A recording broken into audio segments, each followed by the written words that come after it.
ज़रूरत पड़ती है किसी तफसीर के एक्सपर्ट की। तो ऐसा नहीं है कि सिर्फ फिर एक बात मैं कहूँ कि हर चीज़ को जानने के लिए एक सिलेबस है, हर चीज़ को जानने के लिए एक पैटर्न है, लेकिन इस्लामी स्कॉलर बनना बहुत आसान है।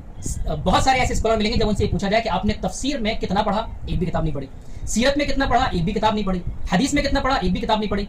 लेकिन चूंकि इस्लामी टॉपिक आज यूट्यूब पर, इंस्टाग्राम पे इतना आसान हो गया कि हर कोई लेके बैठ जा रहा है, हर कोई बोलने लग रहा है, चाहे वो उसकी सही तहकीक है नहीं है, पिछले साल वो चला था वो 3 रकात, तो वो हमारी नमाज गलत हो रही है, बस लेके बैठ गए नया नया।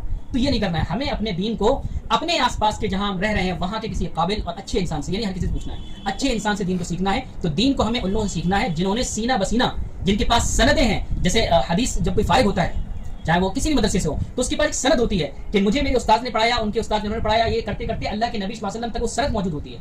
असल इस चीज़ की अहमियत है। तो हमें अपना दीन उनसे सीखना है जो बाकायदा इस दीन के अंदर अपनी सालों साल लगाए होते हैं, सालों साल उन्होंने खपाए होते हैं, उनसे हमें दीन सीखना है, जब जाके हम कुरान को समझ सकते हैं। अब आप मेरे इस बात का मतलब ये बिल्कुल मत निकालिएगा, क्योंकि हम नेगेटिव जल्दी निकालते हैं कि वो उन्होंने ये बताया कि कुरान कॉम्प्लिकेटेड है, उसको नहीं समझ सकते इसलिए दूर रहना है। ये नहीं कहना चाह रहा हूँ मैं कहना ही चाह रहा हूँ कि कुरान का वो हिस्सा जो आसान है उसको आपको पढ़ते जाना है, लेकिन कुरान का वो हिस्सा जो आपको समझ में नहीं आ रहा है वो आपको दीन के एक्सपर्ट से, तफसीर के एक्सपर्ट से पूछना है। ये मैं कहना चाह रहा हूँ। तो अल्लाह ताला से दुआ करें कि हम कुरान को सही तौर पर समझ सकें और उस पर अमल कर सकें। अल्लाह ताला अमल की तौफीक